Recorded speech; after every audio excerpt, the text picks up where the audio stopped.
Mantan Wakil Presiden Republik Indonesia Yusuf Kalla menanggapi wacana penundaan pemilu 2024. Menurutnya wacana penundaan tersebut dapat memicu terjadinya konflik.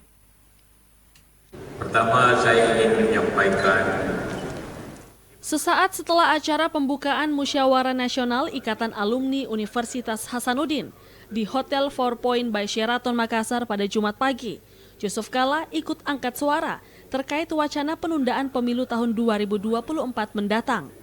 Wakil Presiden Republik Indonesia yang ke-10 dan 12 tersebut mewanti-wanti akan terjadinya konflik akibat wacana penundaan tersebut.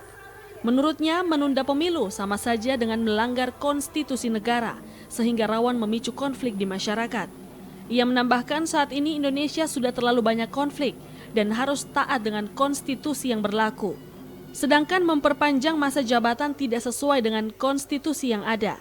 memperpanjang berarti tidak sesuai konstitusi, kecuali konstitusinya dirubah, tapi sebagai besar tidak setuju.